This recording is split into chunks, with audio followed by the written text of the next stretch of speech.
What's going on, boys? It is day number 7 of reading through the book of Job. We are officially 1 week into reading through this series. I hope that everyone's having a great start to your week so far. I apologize if I sound really raspy or look very kind of tired. Allergies have really just kicked into me over the past couple of hours. I was cutting grass earlier and it just hit me all of a sudden. This is like my 7th time recording this video. My phone's been acting all weird and everything, so I'm hoping that this goes up. So we're looking at the second half of Job's response to his friend Eliphaz and his kind of frustration that he's kind of, letting out to him. So I want to look at first verses 3 through 4, and we get to see how long he's been going through this. He says, "So I have been allotted months of futility, and nights of misery have been assigned to me. When I lie down, I think, how long before I get up? The night drags on, and I toss and turn until dawn." So, we get to, really see that Job's been dealing with this, mental battle for a period of time now, this, battle of confusion. And it has, affected him so much that it has, put a toll on how he rests and, is making him feel unfocused. And he cannot, properly process, these things that are going on. And he doesn't really know how to respond, even though his friends are coming to his side and trying to comfort him through his losses. He just doesn't really know how to understand why God has done this to him. And, it really makes me, think of, what it must feel like to just have so much in your life and have it being stripped away, really just put that into perspective of how that might be. And, when you really think about it, you think about all the things that you have now between, your family, your car, your house, your home, and just everything, and have it being stripped away. Like, I can't imagine what that feels like. And, we get a glimpse of, everything that, Job has left was just his life. In verse 7, he says, "Remember, O God, that my life is but as breath. My eyes will never see happiness again." So, he is really expressing that, like, look, all I have is my life. Like, I don't have anything else. Like, every breath that I take is just me, just living another day. And it makes me think of this speech that I saw a while ago, thinking that, every breath is basically a reset timer on your life because, you know, every time that you're not breathing, you're essentially dying.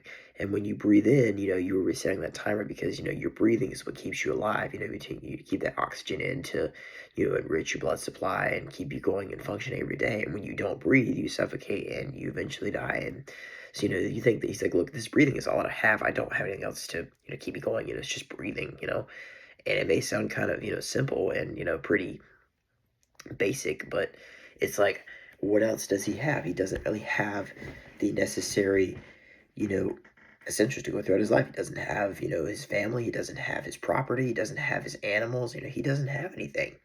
So he's like, well, what do I have to lose? I just have my life of breathing. And again, it's just one of those things to where when you really, you know, try to imagine in your head, just really take a second and put that into perspective of your mind and think, okay, well, how might that look like for me? What would that look like for me if I was in that position? How would I deal with that? How would I go about to thinking, okay, how can I, really, I'm a dedicated servant, I listen to God, I try and, put all of his commands into action. What am I going to do? How am I going to respond in a way that I'm not cursing him, but I am in a way, continue to worship and believe that whatever he has in plan for me is going to work out. And it is a thing that, you really have to think about for a long time. It's not something that's just going to happen to you instantly. Which brings me to verse 11, where Job really kind of says, like, look, this is how I feel.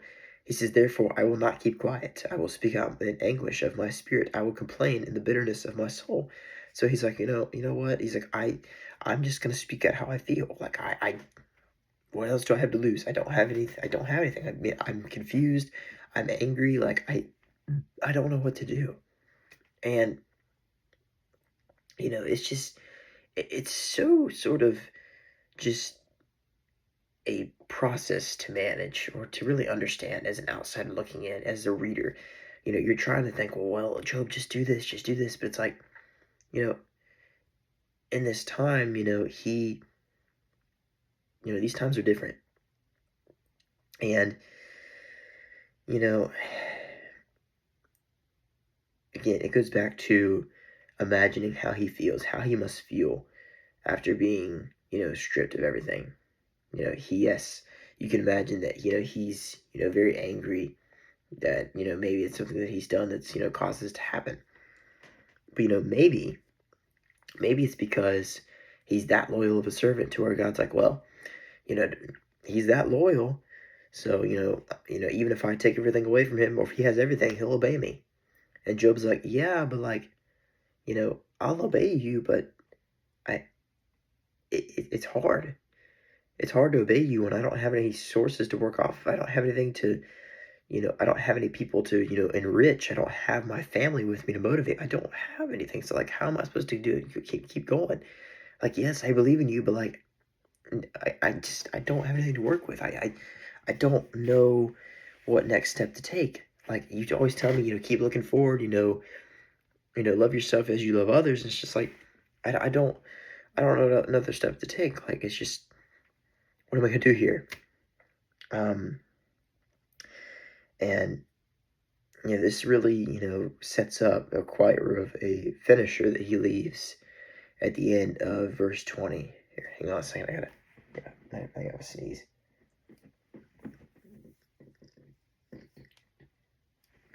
Maybe not. But, he says in verses 20 through 21, he says, if I have sinned, what have I done to you? You who see everything we do. Why do you make me your target? Have I become a burden to you? Why do you not pardon my offenses and forgive my sins? For I will soon lie in the dust. Yet you will search for me, but will find me no more. It's a very interesting set of, phrases that he gives out here. And it's a question that we can all relate to. It's like, well, we all sin. We all fall into this phase of, just being led astray or tempted or whatever. It's like, well, why does God get so angry at that? Why does he, are we like this thorn that's poking into his side? Like, what is that thing that, that he is so angry about that we can't get over? And more or less, it's his love for us. And it's this, everlasting love that he has for us. And since we are his creation, we are, being separated, and we don't have that bond with him that he, essentially created us from the beginning. And, God, through everything that we do, still loves us, even through our darkest sins and our darkest days. He chooses us even though we disobeyed his commands. He wants to have that relationship with us. He wants to have that bond with us so we can be called children, we can be called sons, and called daughters. And it's a very difficult process, and sometimes it requires us to be broken before made back right. And in this case for Job, I think that's what's happening here. And that is the end of today's word. I hope you guys are enjoying this series.